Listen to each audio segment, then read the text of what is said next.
selanjutnya kita akan membahas kaidah kebahasaan dari teks editorial. Di sini ada 4 kaidahnya.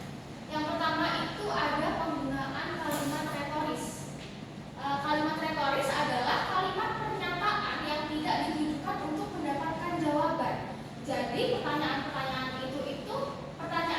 tersebut dimaksudkan agar pembaca merenungkan masalahnya. Jadi kalimat retoris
musibah dan Panasonic di Indonesia membawa data pemeriksaan hubungan kerja atau PHK sebanyak lebih dari 2.500 karyawan. Hal ini terimbas dari terusnya penjualan proyek elektron dua perusahaan raksasa asal Jepang itu akibat penurunan daya beli masyarakat.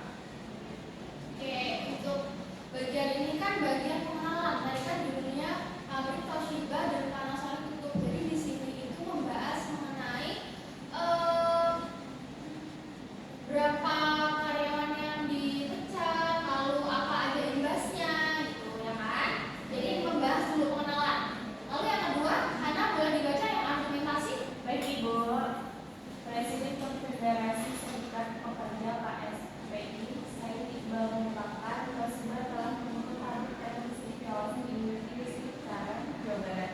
Padahal satu pabrik ini yang tersisa dari 6 perusahaan Toshiba lain yang sudah tutup sebelumnya dalam 10 tahun terakhir. Nah, ini masuk ke dalam bagian pendapat. Jadi biasanya seorang penulis berita itu mencari melakukan wawancara sama seorang yang terkait dalam berita ini. Nah, biasanya habis mereka wawancara itu dimasukkan ke dalam tab editorial. Salah satu hasil wawancaranya itu di bagian ini. Padahal satu pabrik ini yang tersisa dari 6 perusahaan Toshiba lain yang sudah tutup sebelumnya dalam waktu 10 tahun terakhir. Nah, hal ini itu biasanya didapatkan oleh redaktor dari hasil wawancara. Lalu yang terakhir, penegasan ulang. Samela?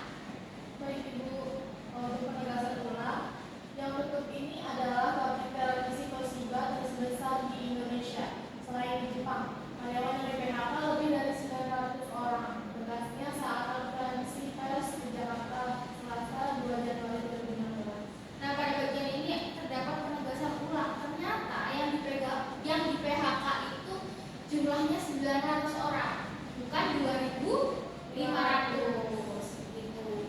Oke? Mau contoh yang lain atau sudah cukup? Sudah paham? Sudah tergambar teks editorial itu seperti apa? Oke, kalau sudah, minggu depan kita masih masuk ke materi teks editorial. Ibu minta kalian mencari satu teks editorial lalu dibacakan ke depan. Jadi maksudnya kegiatan membaca berita. Oke? Ada yang ingin tanyakan? Oh, kalau gitu, Ketua kelas bisa dipimpin doa. Baik Ibu, sebelum mengakhiri pembelajaran pada pertemuan pagi hari ini, baiknya kita berdoa terlebih dahulu. Doa mulai.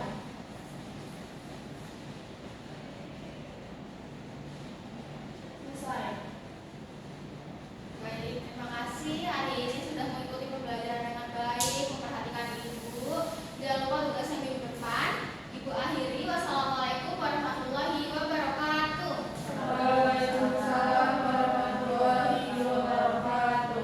Terima kasih Ibu. Di sini makan siang terus sholat. Ibu. Oke, Ibu duluan ya.